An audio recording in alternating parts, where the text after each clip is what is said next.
बहुत समय पहले हरितानंद जंगल में दो शेर रहते थे, परमवीर और चित्रवीर। ये दोनों भाई बस नाम के सगे थे। खून का रिश्ता था, लेकिन दिलों में जंग छिड़ी थी। एक तरफ था न्यायप्रिय, मेहनती और दूरदर्शी राजा परमवीर, और दूसरी तरफ था लालच और अहंकार में डूबा चित्रवीर। सुन लो हरितानंद के जीव जंतु, ये इलाका परमवीर का है और यहाँ के नियम परमवीर के होंगे। बरसों से ये रिवाज है कि मांसाहारी जीव शिकार करे तो केवल बूढ़े और अशक्त जानवरों का करे। कभी भी जवान और सक्षम जीव पर पंजा उठाने की दुस्साहस मत करना, वरना सजा ऐसी मिलेगी कि आने वाली पीढ़ियां याद रखेंगी। हमारा जंगल तभी फल फूल सकता है जब सभी प्रजाति सुरक्षित हों। महाराज, मैं हूँ दिल्लू चूहा। अगर मेरी बात सुनने की इजाजत दें तो मैं कुछ बोलूं? दिलू चूहा, कहना क्या चाहते हो? खुलकर बताओ। महाराज, शाकाहारी जीवों की हालत दिन प्रतिदिन खराब होती जा रही है। जंगल की जो जमीन अनाज उगाने लायक थी, उस पर तो आपके भाई विक्रम भैरव का कब्जा है। बाकी जमीन इतनी बंजर है कि चाहे कितनी मेहनत करें, पेट भरने लायक अनाज नहीं मिलता। महाराज, आज तो किसी तरह गुजर बसर हो रही है, लेकिन आने वाले दिनों में भूख हमारा सबसे बड़ा दुश्मन होगी। दिलू, तुम्हारी बात गंभीर है, लेकिन हर मुद्दे का हल एक ही दिन में नहीं निकलता। आज के लिए जितना है उसमें सब्र गुजारा करो। कल का सूरज नई उम्मीद लेकर आएगा। हम इस पर विचार करेंगे, और कोई भी अन्याय, चाहे वो मेरा भाई ही क्यों ना करे, बर्दाश्त नहीं होगा। और उधर चित्रवीर। क्यों रे फट्टू भेड़िया, इस बार जनगणना का क्या हाल है? कितने शाकाहारी जीव बचे हैं मेरे इलाके में? महाराज, बस एक ही परिवार बचा है, भोलू बकरा और उसका छोटा बच्चा। बाकी तो आपके शिकार में सब खत्म हो गए। सिर्फ एक महीने में ही आपके इलाके में शिकार ढूंढना भी मुश्किल हो जाएगा। ये क्या बोल रहे तू? अगर शिकार ही नहीं रहेगा तो हम खाएंगे क्या? भूख से मर जाएं क्या हम? महाराज, यही तो आपको पहले सोचना चाहिए था। जब से आप राजा बने हैं, अपने इतने बेरहम शिकार किए हैं कि गिनने के लिए उंगलियां कम पड़ जाएं। अब हालत ये है कि आखिरी बचा शिकार भी आपके बड़े भाई के इलाके में भाग गया है। भागेगा कहाँ? शिकार मेरा है, चाहे वो भाई के इलाके में क्यों न चले जाए। आज चाहे आसमान टूट पड़े, मैं उस भोलू बकरा को खाकर ही दम लूंगा। चल भट्टू भेड़िया मेरे साथ। इतना बोलकर विक्रम भैरव और फट्टू भेड़िया दोनों भोलू बकरा के पास जाने लगते हैं। महाराज, यही है परमवीर का इलाका। भोलू बकरा यहीं छुपा होगा, लेकिन ये जगह आपके लिए खतरे से खाली नहीं है। खतरा चित्रवीर के लिए ये जंगल मेरी रगों में बहता है। फट्टू भेड़िया और शिकार मेरा हक है, चाहे वो भाई का इलाका हो या किसी और का। आज भोलू बकरा का अंत पक्का है। अचानक झाड़ियों के पीछे से भोलू बकरा और उसका बच्चा दिखाई देते हैं, डर के मारे कांपते हुए। भागो मत, तुम्हारा वक्त आ गया है। आज तुम्हारी चीखें इस जंगल में आखिरी बार गूंजेंगी। चित्रवीर झपटता है, तभी उसके सामने परमवीर आ जाता है। बस एक कदम और ये जंगल तुम्हारे नाम को हमेशा के लिए मिटा देगा चित्रवीर। ये इलाका मेरा है और यहाँ मेरे नियम चलते हैं। तुम्हारे लालच ने पहले ही तुम्हारे इलाके को वीरान कर दिया। अब तुम मेरी प्रजा पर पंजा उठाओगे। जब तक परमवीर जिंदा है, कोई भी मासूम इस जंगल में डर के साए में नहीं जिएगा। तो तू मुझे रोक सकेगा? तू सिर्फ अपने प्रजा के राजा है। मैं इस पूरे जंगल का शेर हूं। मेरा शिकार मुझसे छीनने की हिम्मत कैसे हुई तुझमें? हिम्मत नहीं, फर्ज कहो इसे। राजा वो नहीं जो ताकतवर हो, राजा वो है जो कमजोर को भी उतना ही जीने का हक दे जितना खुद जीता है। अगर तुझे भूख लगी है तो मैं तुझे शिकार दूंगा, लेकिन इस भोलू बकरा का एक बाल भी बांका नहीं होने दूंगा। ठीक है भाई, आज तेरे इलाके का कानून मान लेता हूँ, लेकिन याद रख, जंगल के हर कोने में तू नहीं होगा, और जब मैं अकेला शिकार देखूंगा, कोई नहीं आएगा उसे बचाने। चित्रवीर मूर कर चला जाता है। परमवीर भोलू बकरे और उसके बच्चे को अपनी सुरक्षा में लेकर जंगल लौट जाता है। रात का समय, चित्रवीर का अड्डा। आधा चांद आसमान में है, चारों ओर अंधेरा और ठंडी हवा।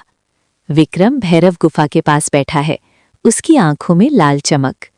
फट्टू भेड़िया पास में खड़ा है, डर और उत्सुकता के बीच। फत्तू भेड़िया, आज की हार मैं भूला नहीं। शेर खान ने सबके सामने मेरी इज्जत मिट्टी ने मिला दी। लेकिन जंगल में ताकतवर वही नहीं होता जो सीधे पंजा मार दे। ताकतवर वो होता है जो दुश्मन के किले को अंदर से गिरा दे। महाराज, आपका क्या मतलब है? मतलब ये कि अब हम परमवीर के इलाके में ऐसे बीज बोएंगे जो उसकी प्रजा को उसी के खिलाफ कर दे। हम पहले उसके जंगल में अराजकता फैलाएंगे, अनाज चुराएंगे, पानी के स्रोत गंदे करेंगे, ताकि उसकी प्रजा भूखी और प्यासी हो जाए। फिर जब लोग उसके फैसलों से नाराज होंगे तो मैं जाऊंगा उनके लिए मुक्तिदाता बनकर। इतना बोलकर चित्रवीर और फट्टू भेड़िया दोनों रात में परमवीर के इलाके में चले जाते हैं और वहां जाकर तालाब में सड़ा हुआ मांस फेंक देते हैं और गुफा से अनाज को चुरा लेते हैं और फिर अपने जंगल वापस आ जाते हैं। तभी अगली सुबह। महाराज, आज सुबह जब मैं सीमा की गश्त पर निकला तो मैंने कई जगह पैरों के निशान देखे। वो हमारे इलाके के नहीं हैं। ऐसा लगता है कि कोई रात के अंधेरे में आया, चोरी की और फिर वापस चला गया। ये सिर्फ पानी और अनाज की कमी का मामला नहीं है महाराज, ये किसी बड़े षड्यंत्र की शुरुआत है। मैंने अपने कानों से सुना है महाराज, पिछली रात पहाड़ी के पार कुछ अजनबी भेड़ियों की बातें हो रही थीं। वे कह रहे थे जब भूख बढ़ेगी तो राजा पर शक खुद उसकी प्रजा करेगी। ये शब्द मुझे बेचैन कर रहे हैं। महाराज, हमें जल्दी कुछ करना होगा, वरना भूख और डर हमारी एकता को तोड़ेंगे। महाराज, मैं तो बस पानी लेने तालाब गया था, लेकिन वहाँ की हालत देखकर मेरा दिल बैठ गया। पानी में से सड़ी हुई बदबू आ रही है, मछलियाँ ऊपर तैर रही हैं। अगर ऐसे ही रहा तो ना हम पी पाएंगे ना फसल उगेगी। मुझे तो लगता है कि ये काम किसी अंदर के गद्दार का भी हो सकता है जो दुश्मन का साथ दे रहा है। महाराज, मैं आपसे एक बात साफ साफ कहूँगी, ये काम सीधा साधा नहीं है। ये योजना किसी ऐसे के दिमाग से निकली है जो हमें अंदर से कमज़ोर करना चाहता है। चित्रवीर के पंजे सीधे हमारे इलाके तक नहीं पहुंच सकते, लेकिन उसकी चालाकी से ज़रूर पहुंच सकती है। अगर आप कहें तो मैं रात में गुप्त रूप से उसके इलाके में जाकर पता लगा सकती हूं कि वो क्या साजिश रच रहा है। तुम सब मेरे परिवार हो और इस जंगल के रखवाले भी। रफ्तार घोड़ा, तुम सीमाओं की मजबूती दुगनी कर दो। बलवान हाथी, तुम अपने ताकत से नदी के पानी आफ करने में मदद करोगे। ढोलू गधा, तुम गांव-गांव घूमकर लोगों को समझाओ कि डर फैल ना पाए। और लीना लोमड़ी, तुम मेरा आंख और कान लेकर जाओ और सच लेकर लौटो। अगर चित्रवीर ने सच में ये वार किया है तो अगली लड़ाई जंगल की सबसे बड़ी लड़ाई होगी। सन्नाटे में लूना लोमड़ी परमवीर के आदेश पर चित्रवीर के इलाके की ओर बढ़ रही थी। उसके हल्के हल्के कदम सूखी पत्तियों को भी आवाज नहीं करने देते थे। आज उसका हर सांस, हर नज़र मौत के साए में थी। मुझे सावधान रहना होगा। चित्रवीर के इलाके में जरा सी आवाज भी मौत बुला सकती है, लेकिन सच जानना जरूरी है ताकि परमवीर और हमारा जंगल बच सके। चित्रवीर का अड्डा गुफा के पास में। चित्रवीर और फत्तू भेड़िया भीमे स्वर में बातें कर रहे हैं। लूना लोमड़ी पेड़ के पीछे छुप जाती है। फत्तू भेड़िया, पहला वार कामयाब रहा। रुद्रवीर की प्रजा भूखी और प्यासी है। अगला कदम ये होगा कि उनके बीच झगड़े करवाओ। अनाज और पानी के लिए लड़ाई होगी, तब मैं आऊंगा उन्हें बचाने के नाम पर। महाराज, लेकिन अगर परमवीर को शक हो गया तो? शक से क्या होगा? जब तक उसके अपने लोग उस पर भरोसा खो देंगे वो कुछ नहीं कर पाएगा। याद रख फट्टू भेड़िया, शेर को हराने के लिए उसके पंजे नहीं, उसके दिल पर वार करो। लूना लोमड़ी ये सुनकर हैरान रह जाती है। उसके कान खड़े हो जाते हैं, लेकिन तभी पास में एक सूखी टहनी टूट जाती है। महाराज, कुछ आवाज आई। कौन है वहां? लूना लोमड़ी तेजी से झाड़ियों में से निकलकर अंधेरे में गायब हो जाती है। चित्रवीर और भेड़िया उसका पीछा करने की कोशिश करते हैं, लेकिन वो लोमड़ी की फुर्ती से बच निकलती है। और अगली सुबह, महाराज, मैंने सब सुन लिया है। चित्रवीर हमारी प्रजा को आपसे अलग करना चाहता है। वो भूख, प्यास और झगड़े फैलाकर आपको कमजोर बनाना चाहता है और फिर खुद राजा बनना चाहता है। तो अब समय आ गया है चित्रवीर की चाल का जवाब उसी की चाल से देने का। हम उसकी सोच से तेज चलेंगे और जंगल को बचाने के लिए हर कीमत चुकाएंगे। लूना लोमड़ी की खबर ने पूरे दरबार में आग लगा दी। अब शेर खान के सामने सिर्फ एक रास्ता था, एक ऐसी योजना बनाना जिसमें चित्रवीर की चाल नाकाम हो और जंगल की एकता वापस लौट आए। सुनो मेरे साथियों, आज हम सिर्फ अपनी हुकूमत नहीं बल्कि पूरे जंगल का भविष्य बचाने जा रहे हैं। चित्रवीर ने सोचा कि वो भूख और डर फैलाकर हमें तोड़ देगा, लेकिन वो भूल गया कि एकजुट जंगल को कोई नहीं तोड़ सकता। रफ्तार घोड़ा, तुम्हारी रफ्तार पूरे जंगल में सबसे तेज है। तुम सीमा पार चित्रवीर के इलाके के चारों ओर गश्त करोगे, और अगर उसकी कोई पुकड़ी हमारी तरफ बढ़े तो तुरंत खबर लाओगे। महाराज, जब तक मेरे पैर में जान है, कोई दुश्मन इस तरफ नहीं आ पाएगा। बलवान हाथी, तुम्हारी ताकत हमारी ढाल होगी। तुम अनाज के भंडार के पास रहोगे ताकि चित्रवीर का कोई आदमी चोरी न कर सके। महाराज, मेरी मौजूदगी में अनाज का एक दाना भी इधर उधर नहीं होगा।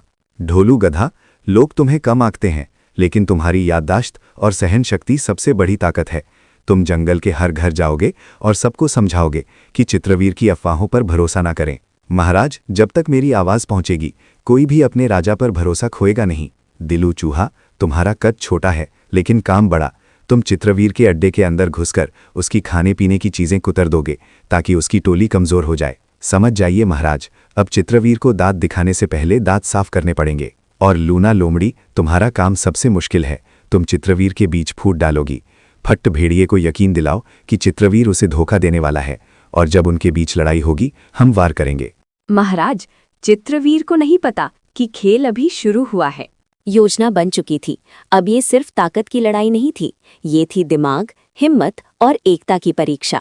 जंगल की सांसें तेज हो चुकी थीं, क्योंकि चित्रवीर को खबर तक नहीं थी कि परमवीर ने मोर्चा संभाल लिया है। फट्टू भेड़िए, आज भोलू बकरा मेरे पंजे से नहीं बच पाएगा। जो भी सामने आए उसे रौंद देना। महाराज, रास्ता साफ है, लेकिन लगता है कोई हमें देख रहा है। कुछ भी नहीं होगा अब होगी तो सिर्फ मौत, वो भी परमवीर की।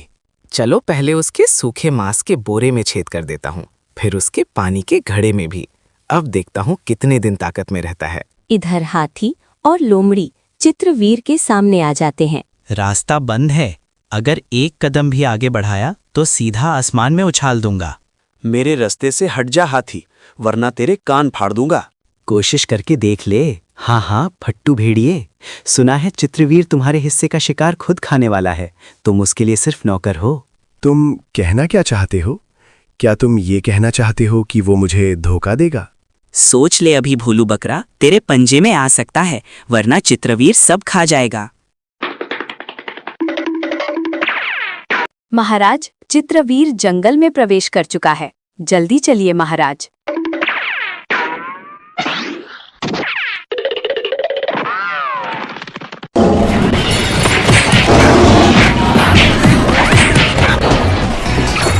जंगल का कानून भूल गया था। चित्रवीर, आज तुझे जिंदा छोड़ रहा हूं, ताकि तू याद रखे, राज ताकत से नहीं, एकता और न्याय से चलता है। परमवीर, तूने मुझे जिंदा छोड़कर गलती की। अब मैं जंगल का राजा नहीं, जंगल का साया बनूंगा और तुझे वहीं खत्म करूंगा जहां तू सोच भी नहीं सकता। चित्रवीर, तेरा साथ देकर मैंने कुछ नहीं पाया। अब मैं परमवीर महाराज के पास जा रहा हूं। जा फट्टू भेड़िया, पर याद रख, चित्रवीर की साया से कोई नहीं बचता। मैं फिर लौट कर आऊंगा। इस जंगल में कोई भी राजा नहीं है। राजा सिर्फ न्याय है, और न्याय कहता है जो प्रकृति से विश्वासघात करे उसकी जगह कहीं नहीं है। तो दोस्तों, इस तरह रुद्रवीर विक्रम भैरव को एक और जिंदगी जीने का मौका देता है, और फिर हरितानंद जंगल फिर से शांत हो गया। लूना लोमड़ी, विजय घोड़ा और बलवंत हाथी सब अपने अपने काम में लग गए।